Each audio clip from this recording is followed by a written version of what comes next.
What are the implications of what you're saying, Bernard, for the process of healing, both the person healing, but also someone who's invited in to help healing, like a doctor? My understanding of ill health is that ill health is the voice of health asking for help. It's a little bit like a room full of people watching a show. If 3 people stand up and make a noise, it interferes with the whole audience. So health doesn't make a noise. But as things become disturbed inside the health is constantly trying to cope. Health is doing the best it can so that it doesn't make a noise. But slowly, the tensions in that system, which is one system, functioning as one piece, as the system starts to get stressed, symptoms start to appear. And those symptoms are the voice of health, asking for help. But if you deal with the symptoms and signs only, now then you need to use strong drugs or surgery to try and contain it.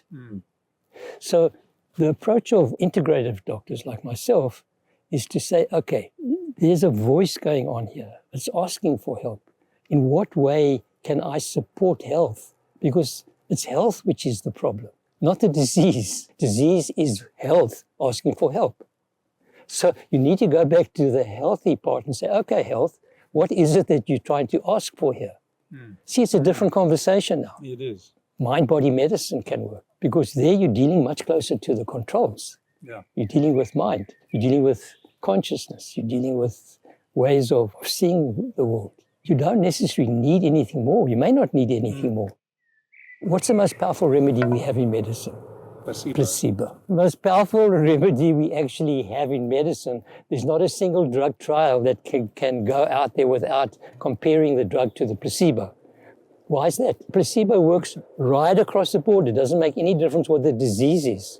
I've written a paper on the placebo response, and it varies between 80 and 81%. Well, if you get an 81% placebo response, there's no drug that can beat it.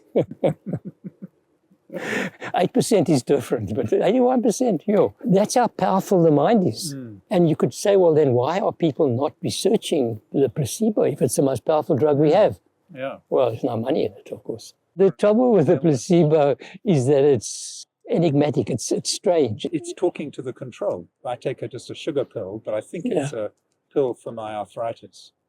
Then I'm actually getting a message through to my control, to use your term, and the control says, okay, I got it. We're going to fix the pain in your joint. So the placebo is more than the pill. Placebo is the atmosphere in the room, is the doctor's way of dealing with the patient. All that is part of the placebo. So they've done, for example, testing where they've given the placebo in a private hospital and in a public hospital. And the public hospital gets much worse placebo effects than the private hospital, because the private hospital's got a better environment. So the environment makes a difference. That's also part of the placebo response. So the placebo is not just a pill. Even the drug itself has a placebo response. At what level is the placebo working? Because it's not so straightforward at all. So they try to remove so-called placebo sensitives. And it still doesn't make any difference because other people... So what is a placebo sensitive? People that respond to the placebo. It's like jury selection. You just take out the people you Exactly. Exactly. Really? Yeah. So, but they've tried to do that, but it didn't work anyway. We can't select people in that kind of way. That's good. I like that. But what it brings up is this mysterious place in people.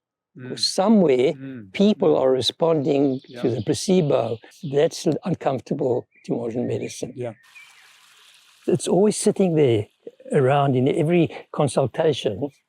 And that's why rule number 1 is change the patient's story, because I recognize the power of the mind over the body. I mean, people can go into spontaneous remissions of cancer. All kinds of diseases can shift just with a placebo. And that for me is what's so exciting, because it talks to the value of symbols. and all these magical things that we keep around us. Yeah. And that's why even people that are totally skeptics, their houses are full of magical things that for them is important. The things that are part of any healing transaction, like I come to a doctor and the doctor pays attention to me.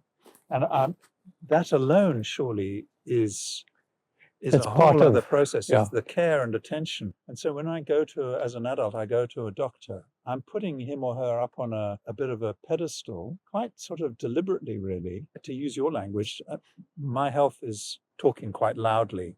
It needs help.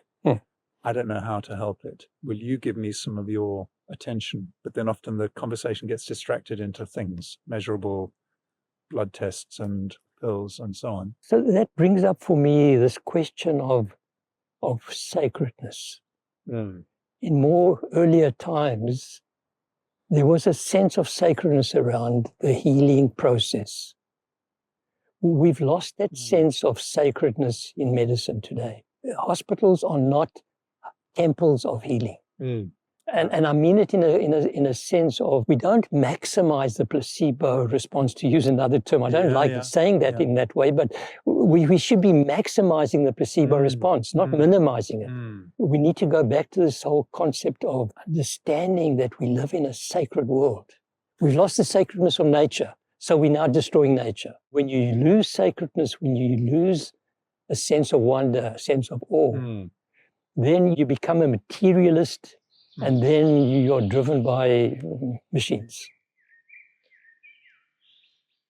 Doctors have lost their sense of the sacred mission that they're on. Yeah.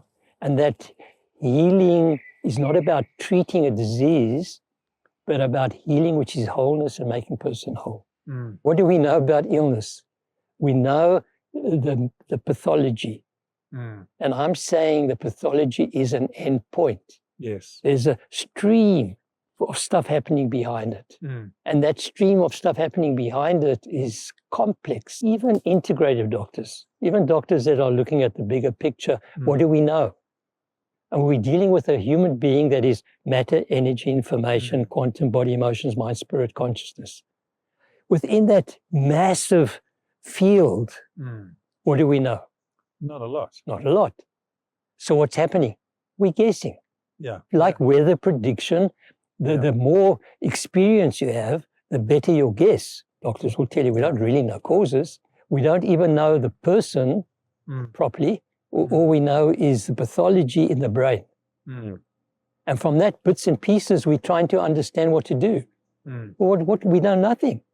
We're guessing. Here we are, we're in a situation where we have a person whose health is asking for help. You can do Brahms rule number 1, change the patient's story. And that's big stuff, because we know when I talk about the story, I'm talking about you affecting where the controls are, the mind.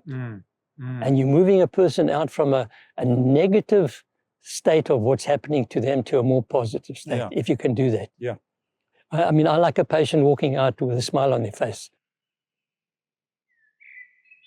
We can change the story. We don't have to know what's going on, because the intelligence is inside the system. So what we're doing at one level is we're changing the story, which is working at the level of the controls. But then there are some basic stuff in terms of lifestyle. We know that lifestyle makes a difference. Yeah. Just change your patient's diet, exercise makes a difference. So we can do that. We change the patient's story. We've told them about lifestyle, because there's more than enough evidence around lifestyle. We've changed their diet, we changed their exercise program. Do we need to do anything more? Not necessarily. I agree with you, that is already a lot. That is the basis of medicine. I mean, it's why medicine worked 200 years ago, 1,000 years ago. Why? Because that's what they did. Change the patient's story. Yeah. That was big. They changed their diet, gave them herbs to eat. And that's all they needed to do. That's, of course, at the most basic level. There are other things you can start to do. You can add nutrients to support health. And you may have to do even surgery. I'm not saying there's no place for surgery. I'm not even saying there's no place for drugs. You need to check. You need to know what you're doing. I mean, drugs are powerful. Mm. And I think that sometimes when a system is totally out of control, let's say like serious hypothyroidism, which is really quite out of control, a drug may be useful. Body's saying, I can't handle this. I'm getting out of control. I don't know what to do. Please help me. Yeah. Give an injection, slow the whole system down. Yeah. Body says, thank you so much. You're helping me now. Now I can do the rest of the work that I need to do. Yeah. So it's a question, really, of trying to be in touch with what the system wants. Mm. And the system kind of responds and will tell you what it needs. So the word that's coming to me, Bernard, is humility, combined with boundless curiosity.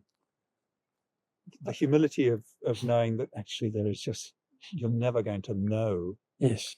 A fraction of what's actually going on. I mean, just when I think of the complexity of what's going on as I'm moving my body and talking to you, Yeah, forget it. I've got no clue what's exactly. going on. And then the curiosity, because everything is changing and evolving the whole time. So to go and fix an idea like, I know what's this or that, or I know what's happening, is a limitation, because then you step out of the stream. As you talk about that whirlpool, I love that image of the human as whirlpool. You step out, you miss all the next revolutions. Yes. So I'm trying to bring back that sense of wonder in the world, that I see it lost. I see in the children today watching their TV and their screens and their virtual reality. It's not the world of magic, the world of mystery. I hate to think that we lose it all because we lose ourselves. So my heart says to your heart, something really special.